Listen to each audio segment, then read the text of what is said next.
For a bowler Marshall's caliber, this is at least a 1 in 4 conversion.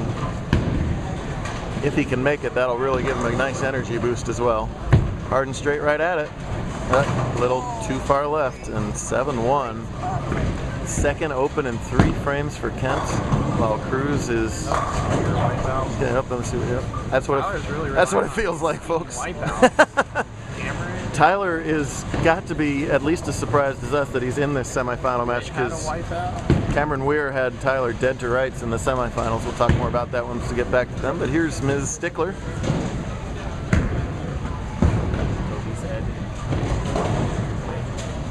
Yeah, we got to get a higher level shot here. That's got a good chance. Oh, yeah. There's that Stickler smile back again. Best shot of the match for her so far. What adjustment can Shepard make? I'd kind of like for him to go to plastic, but that's tough for the younger guys who've, you know, grown up with reactive and they see plastic as only a spare ball option. Have you? If this ball goes high again, you might definitely see it. Some commentary from the peanut gallery. Further right again. And still checks up. I thought that one might roll out, but it just kept on a hooking. Got friction in it. Nothing is going to stop it. Yeah. Well, rollout's the only thing that could potentially stop it, but he hasn't found rollout yet. He's found hook, hook, and more hook. What we were talking about in the background, if the microphone picks that out, 1 and 2 to our left, the practice pair was at least 10 boards drier than the rest of the house for whatever reason. And Toby's been on that practice pair, or was on that practice pair for about 45 minutes. Hook! But that time he leaks it off into the channel. And that's Toby's second consecutive open, and now he finds himself in a pretty deep hole. So Toby and Marshall each have a lot of work to do. Let's see if either one can accomplish it. Tyler just trying to get the maximum number of games in. Tyler, for the second straight day, led the 5-game qualifier and then threw an absolutely cruddy semifinals and somehow hung on to the 4th or 5th position and has won 3 matches to get back into the title match. I think he just likes match play. We know Marshall Kent does. He's got to get something going here. Tripped the 2 out last time in this lane. Way right. Oh! Perry crawl in the house somewhere. In the Northwest, we call that a crawl, the solid 8. See over there? Yeah. Perry. Perry left your pin. Perry not even bothering to, he wants nothing, he doesn't like the pin, he doesn't want anything to do with it. Horrible break when you're trying to scrape together a good game to leave a solid 8 on a perfect shot. Ouch. It's the only true tap in bowling, in our opinion. Everything else, there's a, you know, at least some sort of reason why it happens. That's just sheer bad luck.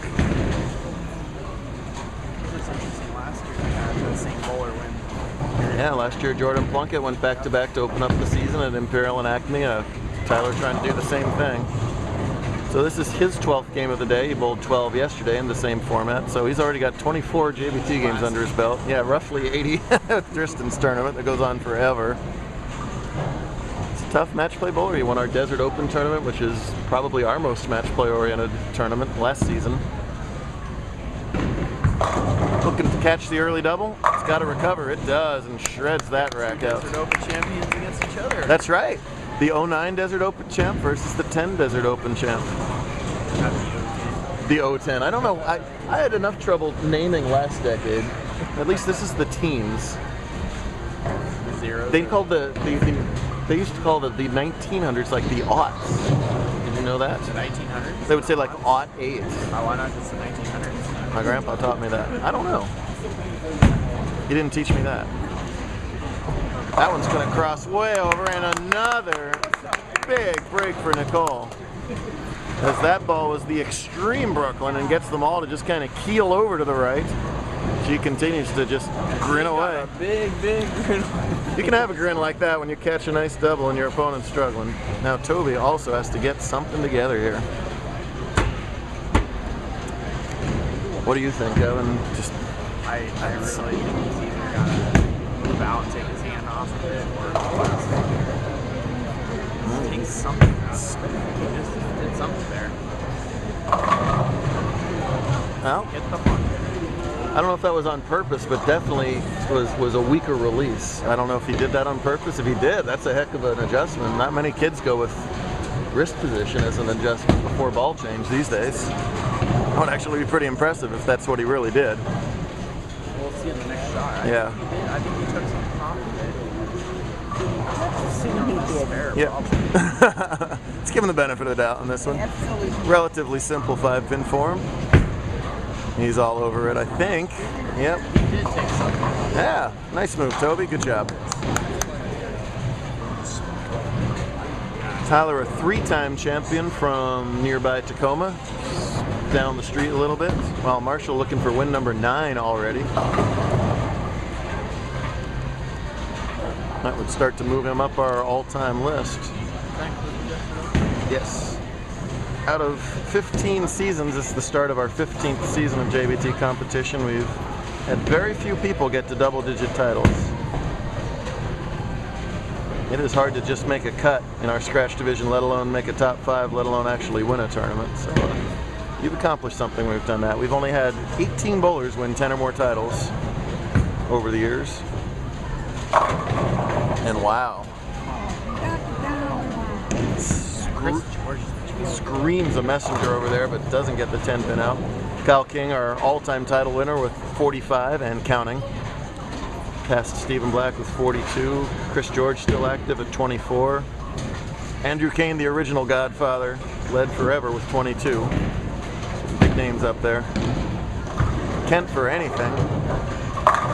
Trip that 4. Boy, and his body language tells the story. He says, man, I know I'm close, just can't get that rack to go out. There's only a third, a fifth, a sixth, and a ninth.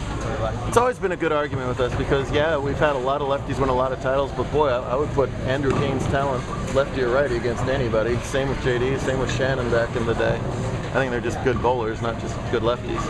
Then we let that Evan Olson clown win a couple tournaments down south, too. Talk about a lefty. Gee whiz. Evan's suddenly silent. I would have had 50 titles if I would have Arizona.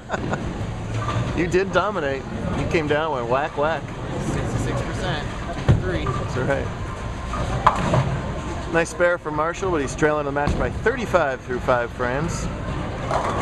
Tyler Cruz is trailing by that amount through about 8 frames when Cameron Weir had all the match, all but lucked up, and left a Greek church, which ended up costing that match. It was a 236 to 228 win for Cruz in the semis.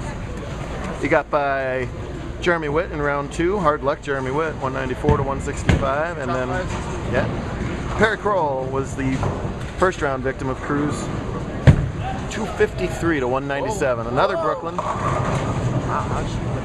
Yeah, that time too much Brooklyn. Lucky, very lucky to only leave a 3-pin. Now I've heard conflicting stories that Nicole's previous high finish was 2nd or 3rd. 3rd. She actually didn't remember until I had to remind her. Brother off to the right said 2nd. Well, that's what I thought.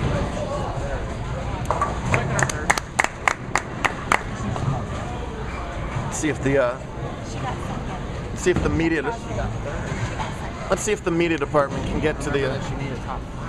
See if the media department can get to the bottom of this. This is going to be very hard to court. You try doing this holding a camera. There we go. I'm going to need the 910 documents. I'm going to need, boy, this has got to be exciting webcam work right here. The all-time. Oh, Toby's up. There we go. This is going to be much more exciting. Let's catch Toby.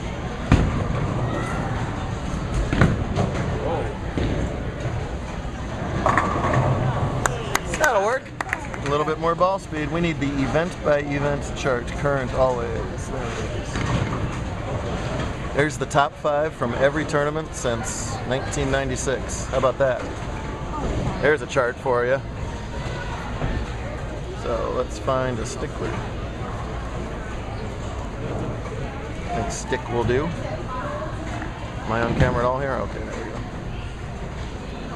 Tyler, Nicole. Nope. I think Nicole was right.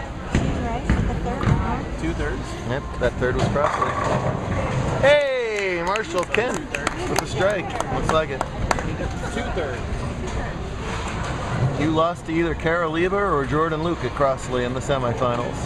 She lost to Carolina. There you go. The stat department coming through. This is a very cool chart though. Everybody's top 5 ever in every tournament. How about that? Did you ever see that? Ever show you that chart? That's the very big. Oh, I know what he's doing. Searching OLS.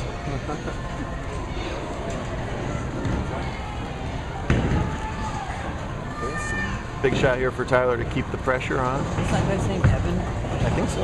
Yeah, this guy's name is Evan. 10 in the pit for Cruz. He's looking back on cruise control, people. Cruz is in control of the Pac Northwest season. We talked about Jordan winning back-to-back events to open last season. He, of course, rode that to a Bowler of the Year campaign. Marshall pushed him all the way, but it was Jordan who had that. First and third. I lost to... Which begs the obvious question, what happened to you? Well, I shot 240 and lost at the I mean now. TOC. Oh, I don't belong.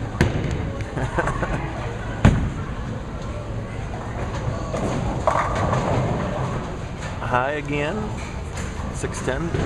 In 99.9% of our cases, we do not re-oil in between blocks, so the bowlers have to keep on moving with the oil. Generally, that means fighting it moving left. Tougher for the younger bowlers who don't have the ball speed, or the bowlers who don't have the hand rotation to get that ball to feed back right to left once they've projected it left to right. But an excellent job at the 610. And Nicole so far clean through 6 frames, no opens whatsoever. That's a good way to win a handicap match. Make that 7 frames, I think, right? Yes, clean through 7. Big shot here for Shepard. He's got a strike working. Looked a little bit better the last couple frames.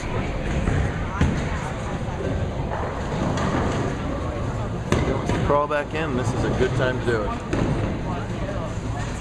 Having a quick little powwow over here with the brother and the friend. Probably talking about where they're going out to eat later instead of moves. Actually talking about bowling. Are they doing bowling? Very good. Which they're allowed to do in case anybody's watching this from all over the place. 4 balls beating in. Oh, are you kidding me? The old squash-a-doodle there, right in the 1-1 pocket, but it fell down, and that is the big double he was looking for. And That's the cross holding. huge break for Toby, yeah. But like Evan said, more ball speed, but it just doesn't seem to matter with that equipment that he's throwing. It's so aggressive that I don't think any amount of ball speed that he's capable of is going to get that ball to not grab too early on the lane. Of course that ball's aggressive because it's an Ebonite bowling ball, the best bowling balls in the market. If you win throwing an Ebonite ball in the JBT event, it's an extra $100 scholarship, courtesy of Ebonite, our fine sponsor. If you're not throwing Ebonite, you're dumb.